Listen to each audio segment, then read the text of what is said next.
सो हमने बात करी थी कि आपको इंडियन सिटीजनशिप हम 5 तरीकों से ले सकते हैं। तो हम पहला क्या था, बाय बर्थ। तो हम बाय बर्थ मैंने एक चार्ट बनाया है। आप लक्ष्मीकांत पढ़ेंगे तो बहुत सारी डेट मेंशन होगी, बाय बर्थ में बहुत सारी डेट मेंशन होगी, अलग अलग 2 लाइन के बाद 3 लाइन के बाद, तो बहुत ही मैसी हो जाएगा याद करना और समझना। तो मैंने एक चार्ट फॉर्म में ये तैयार कर दिया है जिससे आपको समझना और याद रखना आसान होगा। सो ये जो चीज़ है वो है बाय बर्थ। इस चार्ट से आपको पूरा ये टॉपिक समझ में आ जाएगा। बाय बर्थ, हाँ, तो ये बाय बर्थ ये चार्ट बनाया है। यहाँ very relax, tough and very tough, यानी कि उस टाइम पीरियड में बहुत ही आसान था इंडियन सिटीजनशिप लेना। टफ, उसके बाद गवर्नमेंट थोड़ा टफ कर दिया और अब तो बहुत टफ है। ठीक है, अब इररिस्पेक्टिव का मतलब क्या है, यानी कि ऑन एंड आफ्टर 26 जनवरी 1950 से पहले का तो मेंशन ही कॉन्स्टिट्यूशन में, उससे पहले सारे सिटीजन हैं ही।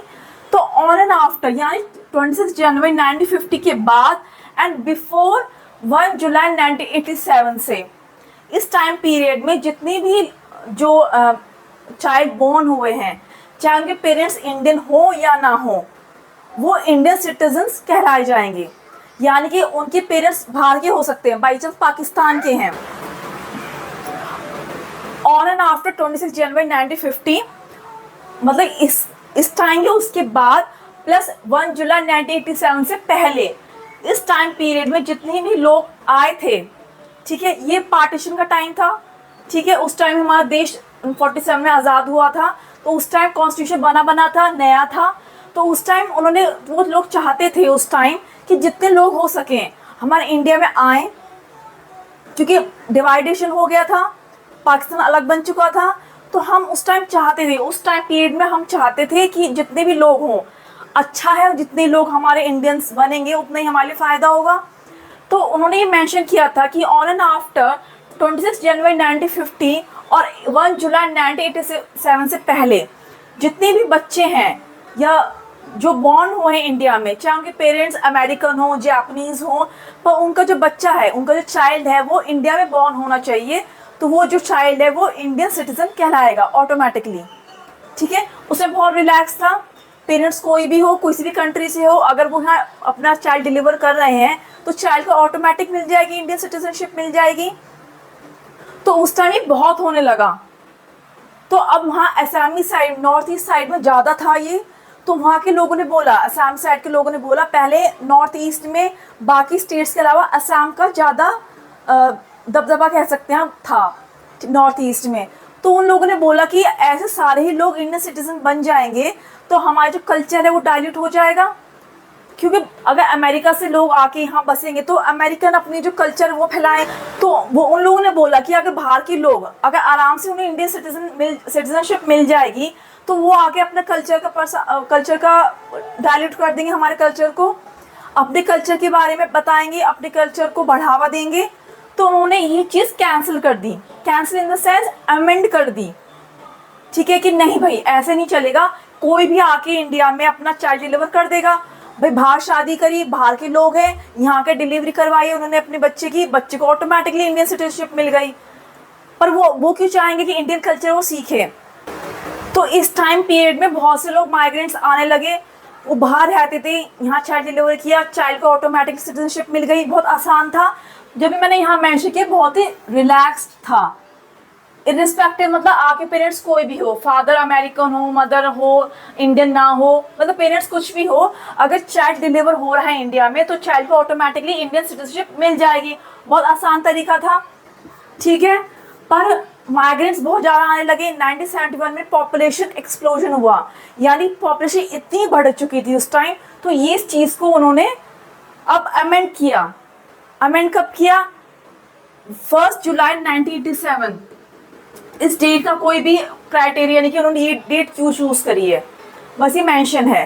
तो ऑन एंड आफ्टर 1 जुलाई 1987 यानी कि 1 जुलाई 1987 के बाद और 3 दिसंबर 2004 से पहले, before 3 December 2004 and on and after 1 जुलाई 1987, इस टाइम पीरियड में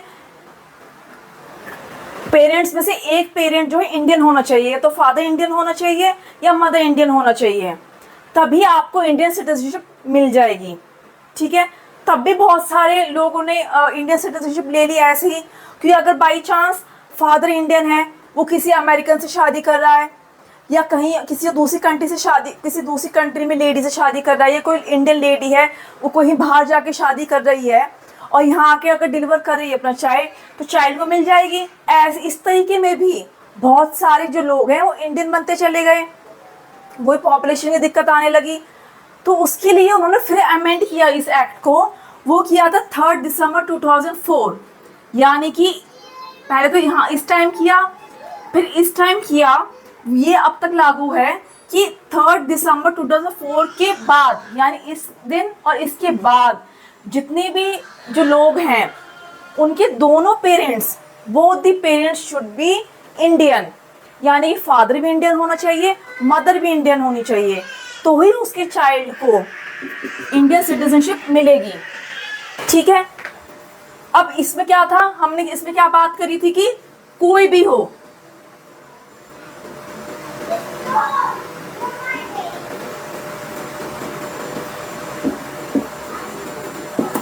पेरेंट्स कुछ भी हो सकते हैं, चाहे दोनों ही अलग कंट्री से हों। इसमें क्या था, वन पेरेंट, यानी कि एक पेरेंट जो है इंडियन होना चाहिए। अब इसमें क्या अमेंड किया गया जो अब तक लागू है कि बोथ द पेरेंट, दोनों माँ बाप को इंडियन होना जरूरी है। तब लोगों ने फिर कहा कि अगर कोई, मैं लेडी हूं या कोई भी अगर मेल है, वो कहीं और किसी कंट्री में जाता है और वहां की लड़की से शादी करना चाहता है और वो यहाँ आएगा लेकर उसको, तो चाइल्ड को मिलेगा ही नहीं, क्योंकि ये अमेंड हो चुका था, ये चेंज हो चुका था ये लॉ। अब जो लॉ कहता है, क्या कहता है कि दोनों को होना चाहिए। ऐसा तो फिर कैसे होगा, बाई चांस वो वहाँ शादी करना चाहता है या कोई लेडी किसी दूसरी कंट्री के मेल से शादी करना चाहती है, तो आके तो वो डिलीवर यही करेगी, चाइल्ड को मिलेगी नहीं, क्योंकि लॉ क्या कह रहा है हमारा कि दोनों ही पेरेंट को इंडियन होना जरूरी है। तो इसमें तो चेंज लाना चाहिए ना, ऐसा तो नहीं हो सकता कि दोनों ही इंडियन हो जाएंगे, तो ऐसे कैसे होगा। बाहर जाके वो कहीं शादी भी कर सकता है, किसी को पसंद भी कर सकता है। ठीक है, तो उन्होंने इसके लिए क्लॉज बनाया। अब मैं आप थोड़ा आसान होगा आपको याद करने में, समझने में। चार्ट आपको समझ में आ गया, डेट आपको समझ में आ गई। तो पहले डेट में मेंशन क्या था, 26 जनवरी 1950 और 1 जुलाई 1987। ठीक है, मैं डेट्स नहीं लिख रही हूँ, डेट्स में चार्ट में लिख चुकी हूँ, आप उसमें से देख के समझ लेगा। उसमें क्या क्या क्राइटेरिया था वो मैं यहाँ लिख देती हूँ जिससे समझ में आ जाएगा। उसमें क्या था, चाइल्ड इंडियन होगा, पेरेंट्स कुछ भी हो सकते हैं इर्रिस्पेक्टिव ऑफ पेरेंट्स, यानी पेरेंट्स बाहरी कंट्री में भी हो सकते हैं, पर अगर चाइल्ड इंडिया में डिलीवर हो रहा है तो वो चाइल्ड इंडियन होगा। सेकंड क्या था क्राइटेरिया कि 1 जुलाई 1987 से के बाद और 3 दिसंबर 2004 में चाइल्ड इंडियन जब भी होगा, आइदर पेरेंट इंडियन होना चाहिए, या तो मदर या तो फादर क्या होना चाहिए, इंडियन होना चाहिए। थर्ड जो केस था 3 दिसंबर से ऑन एंड आफ्टर 3 दिसंबर 2004 जो अब तक लागू है कि चाइल्ड इंडियन जब भी होगा जब उसके बोथ द पेरेंट्स क्या होंगे, इंडियन होंगे। ठीक है, ये तीनों कैटेगरी मैंने चार्ट में बताई थी, तीनों कैटेगरीज के ये समरी है। ठीक है, उस टाइम मैंने वहां लिखी नहीं क्योंकि हौच पौच हो जाता, डेट्स मैंने वहां लिखी थी, उनका जो समरी निकल के आई है वो ये थी। चेंज क्यों लाया गया फर्स्ट में, क्योंकि बहुत सारे लोग आ रहे थे, माइग्रेंट्स, बहुत सारी पॉपुलेशन राइज हो गई थी, तो इसलिए हमने अमेंड किया। इसमें भी यही केस था, कोई एक पेरेंट था, फिर भी पॉपुलेशन राइज हुई थी, बहुत सारे इंडियन बन रहे थे, तो हमने थर्ड केस में अमेंड किया कि बोथ द पेरेंट्स क्या है, इंडियन होने चाहिए। अब इसमें क्लॉज मेंशन हुआ। अब क्लॉज क्या था, हमने बात करी थी कि बोथ द पेरेंट्स इंडियन होने चाहिए, तो लोगों ने बोला ऐसा तो नहीं हो सकता, हम बाहरी कंट्री में जाएंगे, हमें कोई पसंद आ गया तो हम वहाँ जाके शादी कर सकते हैं, चाहे मेल हो या फीमेल। तो उन्होंने बोला ठीक है, आपका वन पार्टनर इंडियन होना चाहिए, चाहे वो मेल हो या फीमेल हो। प्लस जो दूसरा पार्टनर हो, चाहे वो किसी भी कंट्री का हो, पर वो इलीगल माइग्रेंट नहीं होना चाहिए। ठीक है, इलीगल माइग्रेंट नहीं होना चाहिए। इलीगल माइग्रेंट का मतलब है ऐसा नहीं है कि आप किसी को भी अपने साथ ले आएंगे। वो अगर आएगा, आप शादी करके ला रहे हैं उसे हमारे इंडिया में, तो प्रॉपर डॉक्यूमेंटेशन से प्लस वीज़ा पासपोर्ट के थ्रू ही वो आएगा। पहले तो कैसे भी आ जाते थे, शादी करी, आप ले आए, यहाँ चाइल्ड डिलीवर किया, चाइल्ड ऑटोमेटिकली बन गया। पर इसमें थर्ड में जब भी हमने वहाँ मेंशन किया था, ये बहुत टफ हो गया है सिटीजनशिप लेना। क्या है कि अगर चाइल्ड डिलीवर बाय बर्थ का मतलब है चाइल्ड तो यहीं डिलीवर हो रहा है, इंडिया की धरती पर ही डिलीवर हो रहा है, तो चाइल्ड के लिए क्या क्या क्राइटेरिया वो यहाँ मेंशन है। तो इसमें क्लॉज मेंशन था कि एक पार्टनर को तो इंडियन होना है, चाहे वो मेल हो या फीमेल हो, प्लस जो दूसरा पार्टनर होगा वो इलीगल माइग्रेंट नहीं होगा, यानी कि वो प्रॉपर डॉक्यूमेंटेशन और पासपोर्ट वीजा के साथ आएगा। थी कि बोथ द पेरेंट होनी चाहिए। अगर ये नहीं हो पा रहा है तो एक पार्टनर क्या होना चाहिए, इंडियन होना चाहिए, प्लस दूसरा पार्टनर क्या है, इलीगल माइग्रेंट नहीं होना चाहिए।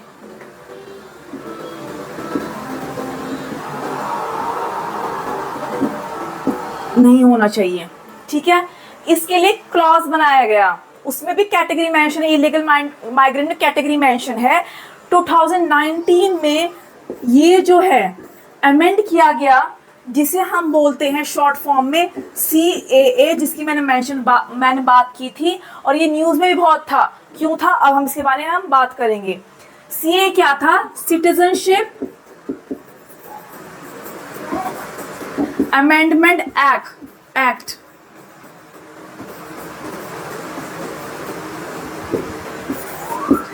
शॉर्ट में हम CAA बोलते हैं। 2019 में ये अमेंड हुआ था। ये क्या बोलता है, ये एक्ट बोलता है कि इलीगल माइग्रेंट की हमने बात करी थी यहाँ पर, कि अगर एक पार्टनर है, अगर वो इलीगल माइग्रेंट है तो उसको चाइल्ड को नहीं मिलेगी सिटीजनशिप। अगर इलीगल माइग्रेंट नहीं है तो मिल जाएगी। तो अब 2019 में एक नया क्लॉज आया जिसे हम CAA बोलते हैं, सिटीजनशिप अमेंडमेंट एक्ट 2019। उसमें मेंशन था कि जो 6 रिलीजन है, कौन कौन से, हिंदू, क्रिश्चियन, बुद्धिस्ट, जैन, पारसी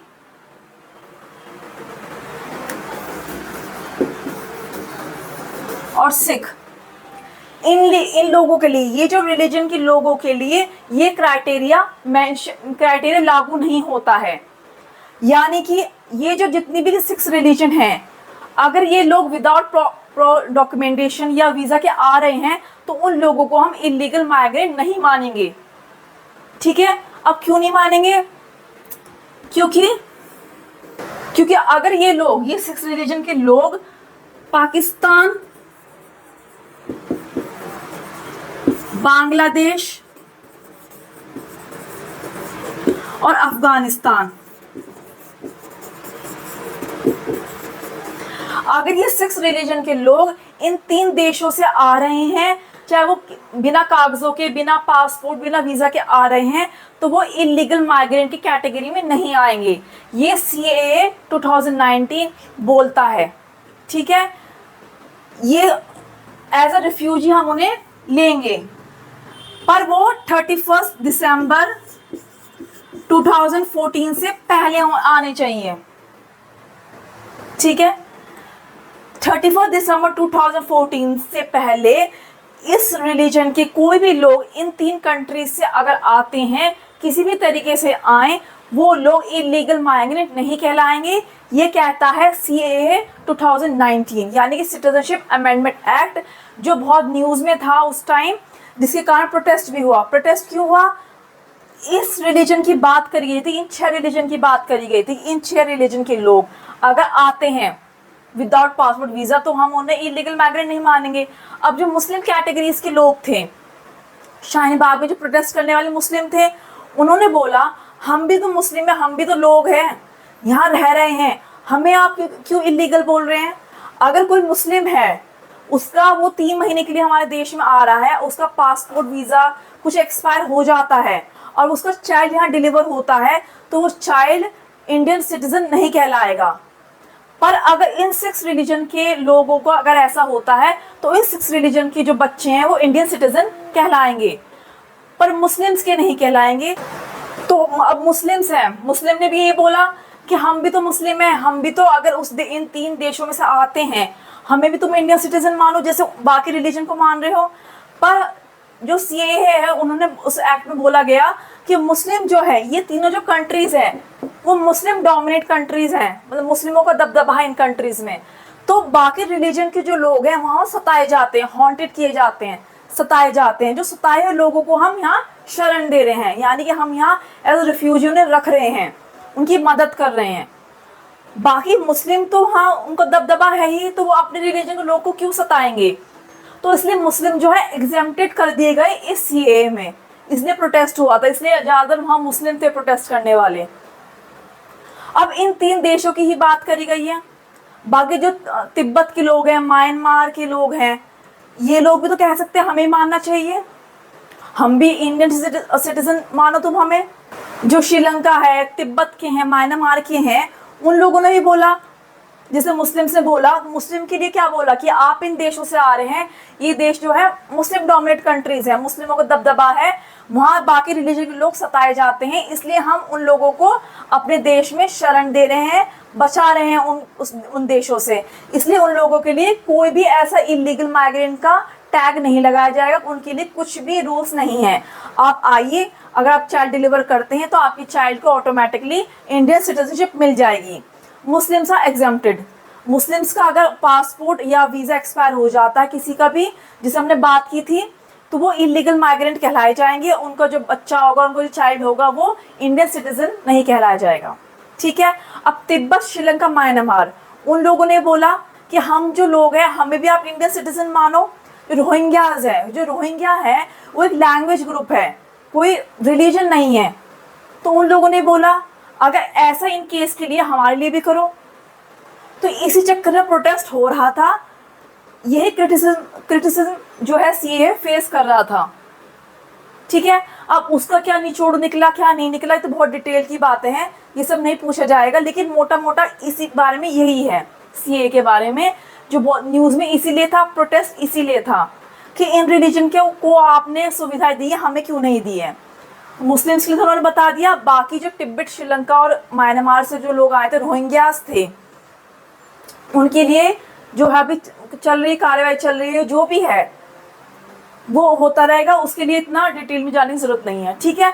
मोटा मोटा सीए यही कहता है। तो ये क्लॉज मेंशन है, अमेंड होता गया साथ साथ। ठीक है।